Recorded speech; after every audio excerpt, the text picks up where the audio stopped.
ഇന്നുണ്ടാക്കുന്നത് ഇളവൻക മാങ്ങ അരച്ചുകൂട്ടാണ്. അപ്പോൾ വീഡിയോയിലേക്ക് കിടക്കും മുൻപ് ചാനൽ സബ്സ്ക്രൈബ് ചെയ്യുക, ബെൽ ബട്ടൺ അമർത്തുക. ഇനി എങ്ങനെയാണ് ഉണ്ടാക്കുന്നതെന്ന് നോക്കാം. സ്റ്റൗവിലേക്ക് ഒരു ചട്ടി വെച്ചിട്ടുണ്ട്. അതിലേക്ക് ചെറുതായി അരിഞ്ഞ ഇളവൻക കഷ്ണങ്ങൾ ഇട്ട് കൊടുക്കുക.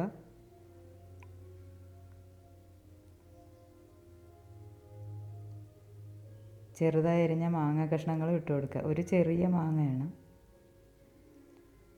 4 പച്ചമുളക്, 1/4 ടീസ്പൂൺ മഞ്ഞൾപ്പൊടി, ഉപ്പ്, 1 ഗ്ലാസ് വെള്ളം. ഇനി നന്നായിട്ട് മിക്സ് ചെയ്യുക.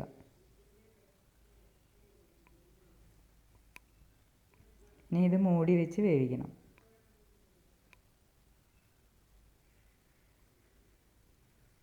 കഷ്ണങ്ങൾ നന്നായിട്ട് വെന്തിട്ടുണ്ട്. ഇനി ഇത് ചെറുതായിട്ടൊന്ന് ഉടച്ചു കൊടുക്കണം. ഇനി അരയ്ക്കുവാൻ വേണ്ടി ഒരു ജാറിലേക്ക് 4 ടേബിൾ സ്പൂൺ തേങ്ങ ഇട്ട് കൊടുക്കുക.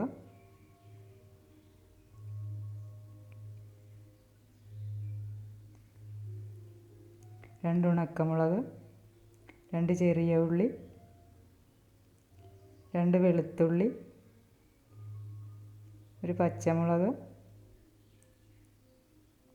1/4 ടീസ്പൂൺ മഞ്ഞൾപ്പൊടി, 1/2 ടീസ്പൂൺ ജീരകം, വേപ്പില. ഇനി ഇതെല്ലാം കൂടെ നന്നായിട്ട് അരച്ചെടുക്കണം.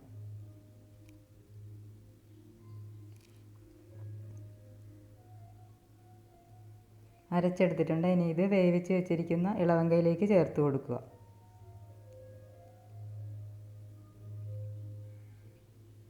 കുറച്ച് വെള്ളം കൂടെ ചേർത്താണ് ബാക്കി അരപ്പൊഴിക്കുന്നത്. കറി നന്നായിട്ട് കുറുകിയിരിക്കണം. ആവശ്യമുള്ളത്ര വെള്ളം ഒഴിക്കുക. ഉപ്പും ചേർത്ത് നന്നായിട്ട് ഇളക്കി കൊടുക്കുക. നന്നായിട്ട് ചൂടായാൽ മതി, തിളയ്ക്കേണ്ട ആവശ്യമില്ല. കറി നന്നായിട്ട് ചൂടായിട്ടുണ്ട്. ഇനി ഇതിലേക്ക് വറവൊട്ടിച്ചൊഴിക്കാം. സ്റ്റൗവിലേക്ക് ഒരു പാൻ വെച്ചിട്ടുണ്ട്. വെളിച്ചെണ്ണ ഒഴിച്ചു കൊടുക്കുക.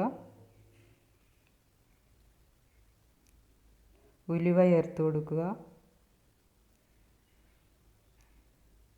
കടുക് ചേർത്ത് കൊടുക്കുക. ചെറിയ ഉള്ളി അരിഞ്ഞത്, വറ്റൽമുളക്, വേപ്പില. ഇനി ഇത് നന്നായിട്ട് മൂപ്പിച്ചെടുക്കുക. മൂത്ത ശേഷം സ്റ്റൗ ഓഫ് ചെയ്ത് 1/4 ടീസ്പൂൺ മുളക് പൊടി കൂടെ ചേർത്ത് ഇളക്കണം.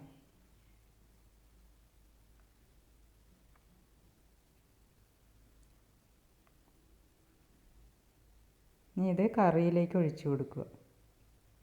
അപ്പോൾ വീഡിയോ ഇഷ്ടമായി ലൈക്ക് ചെയ്യുക, കമൻറ്റ് ചെയ്യുക. പുതിയ റെസിപ്പിയുമായി വീണ്ടും കാണാം.